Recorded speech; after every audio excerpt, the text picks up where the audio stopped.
kabar pemirsa? Senang sekali saya Cynthia Rompas ketemu dalam Ngopi, Ngobrol Pintar. Dan barengan saya juga Patra Gumala, di mana kita nanti akan ngobrolin hal-hal yang meresahkan beberapa hari terakhir dan ramai sekali di dunia pertemanan, bahkan di dunia maya sosial media, Sin. Bener banget, karena ini jadi bahan pergunjingan nih. Nggak cuma kita lagi nongkrong, tapi di media sosial juga rame. Sampai rame banget hashtag blokir Kominfo. Sama blokir, kok nggak mikir? Masa nggak mikir sih? Masa nggak mikir sih? Masa kita udah pakai bayar pajak nggak mikir? Nggak mungkin dong. Lagi banyak kerja di rumah, harus banyak-banyak main game. Ya enggak ampun, ya? enggak dong. Nih, memang ya Pak Raya, kalau sekarang ini kan banyak yang mengeluhkan. Jadi bikin galau juga nih Kominfo nih, karena tindakan Kominfo yang melakukan pemblokiran ini dinilai ada yang bilang kurang bijak. Wah. Ya, karena pemblokiran khususnya terhadap apa aja sih?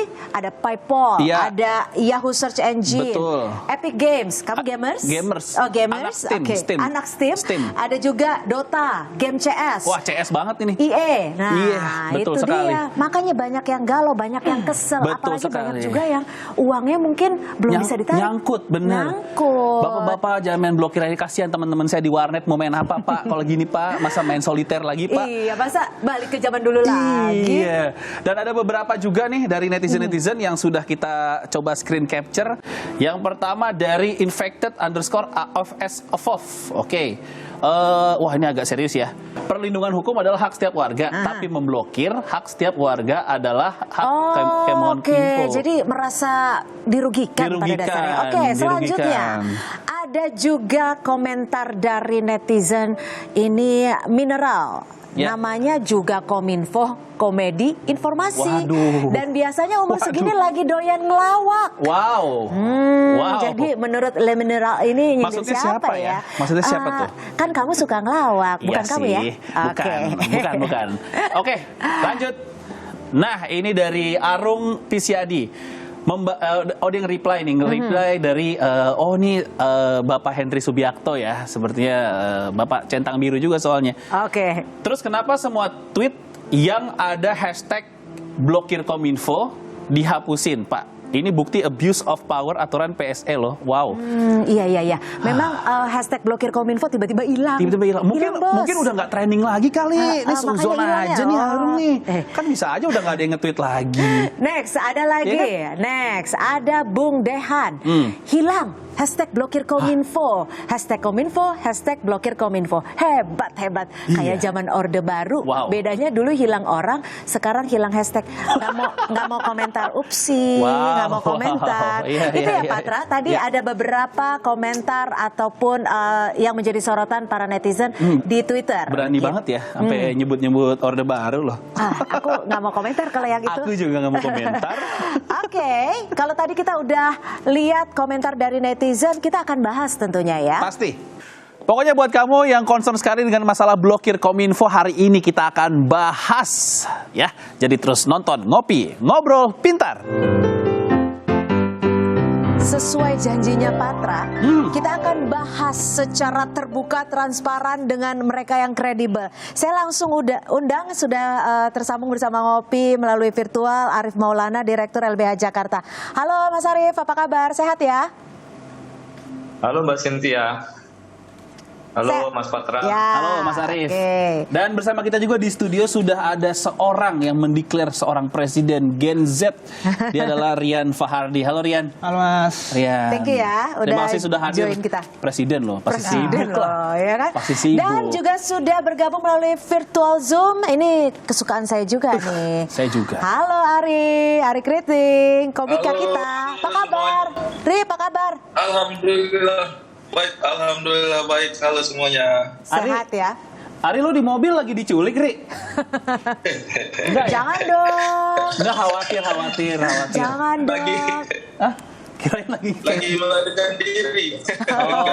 Iya. Karena hari ini punya karena lo punya pengalaman yang mengesankan ya. Mau tahu pengalaman apa? Boleh.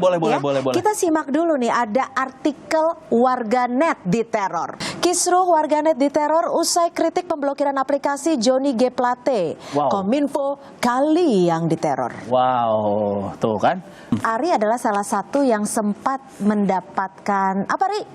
Cerita dong. Biar Ari aja langsung cerita Biar Ari ya. aja yang ngomong langsung. Ya kemarin lah, waktu lagi rame tuh, lumayan lah. Dapat WhatsApp hangat juga dari kawan satu, tidak tahu siapa. Semacam intimidasi gitu, Ri, ke WhatsApp lo gitu. Semacam intimidasi gitulah.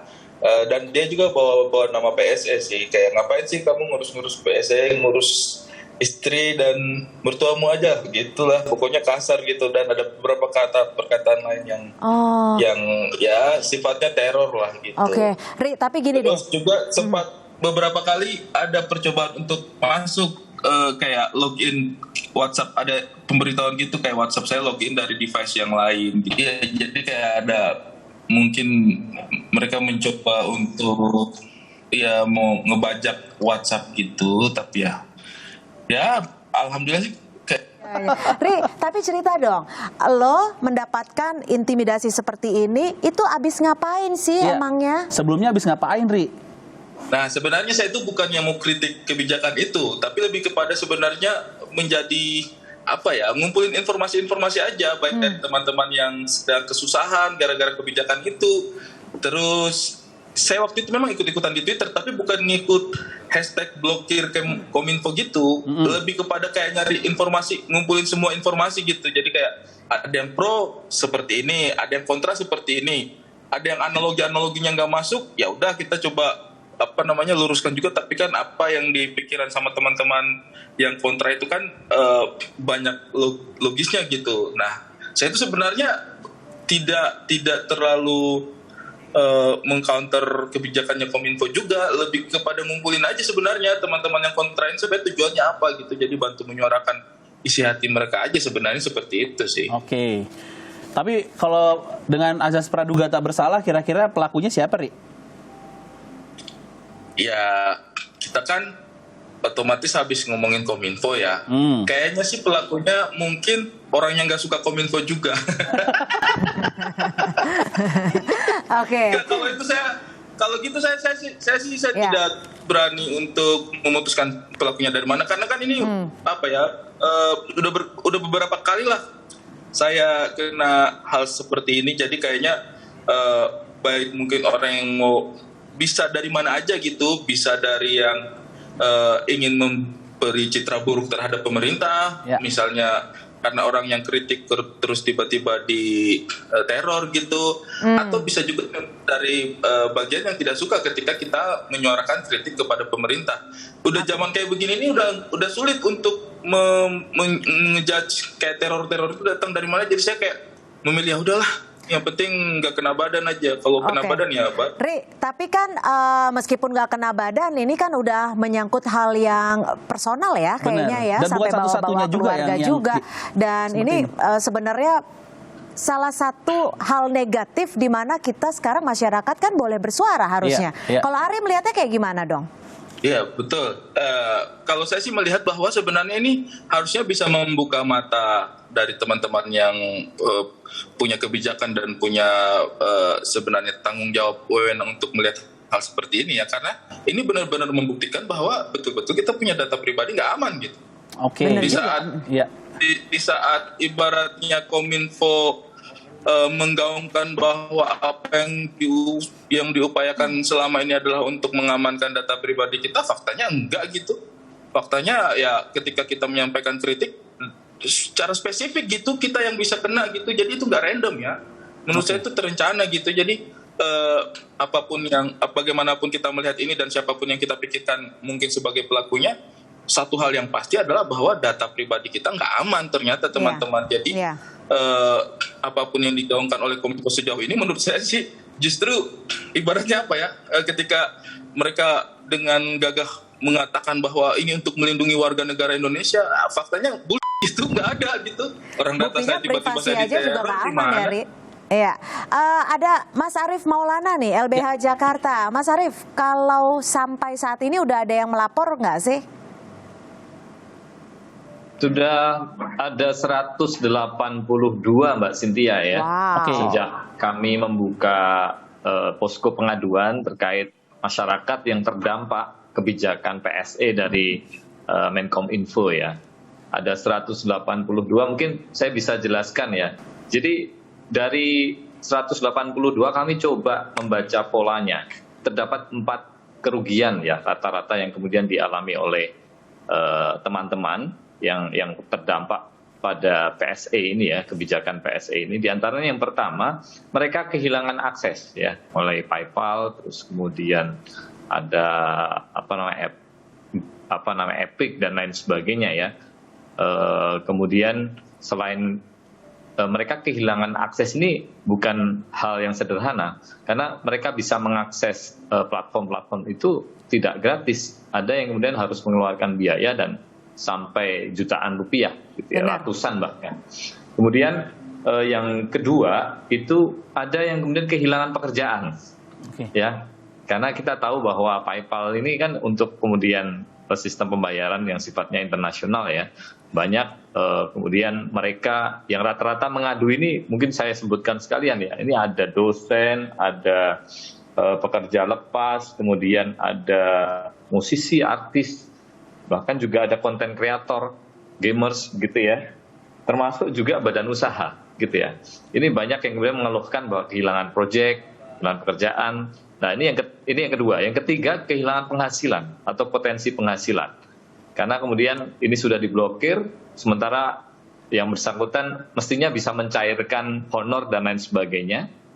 Nah, itu kemudian tertahan. Atau kemudian sudah deal dengan pihak lain untuk kerjasama, tapi kemudian karena diblokir nggak bisa akses, nggak jadi itu, kerjasamanya hilang. Dan yang terakhir ini yang ada kaitannya dengan Mas Ari ini.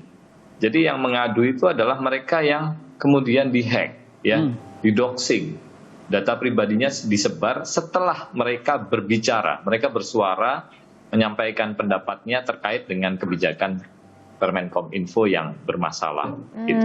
Jadi sebenarnya banyak yang dirugikan ya. Iya. Nah, ini kita juga mau nanya Bapak Presiden nih, mohon izin Pak Presiden, Pak Presiden Gen Z ya, Rian Fahradi, pendapatnya soal blokir-blokir dari Kominfo untuk generasi Gen Z gimana? Oke, yang pertama ini benar-benar masalah yang serius ya Bang, karena nggak mungkin publik bisa semarah ini, bahkan sampai ribuan berapa kali di retweet di Twitter, harusnya udah masalah serius, apalagi muncul petisi yang sifatnya skalanya udah nasional. Yeah. Dan satu, berdasarkan data dari BPS per Agustus 2020 lalu bahwa freelance, pekerja lepas itu angkanya sudah 33,34 juta, dalam artian ketika sampai hari ini di era digitalisasi, angka freelancer, gamers, dan profesi konten kreator, influencer, saya pikir mereka yang harusnya marah. Dan saya pikir ketika teman-teman marah dan meluapkannya di media sosial, itu hal yang wajar karena salah satu mata pencaharian mereka diganggu di sana. Iya. Tapi ngomong tadi pendapat Bapak tadi nggak takut di-hack WhatsApp-nya habis?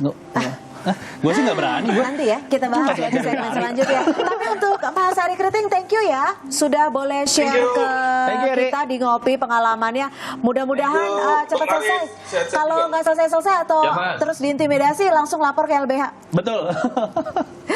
Tetap bersama kami di Ngopi tetap bersama kami di Ngopi karena Alif Maulana dan juga Presiden Gen Z masih akan bersama kami. Kan Steam ini ketika kita beli games di sana Mbak, itu kena pajak 10%, dalam artian bukan cuma masyarakat biasa yang dirugikan, bahkan pemerintah pun harusnya dirugikan. Maka dari itu kalau memang sudah tidak memungkinkan lagi dialog, kita akan mengajukan gugatan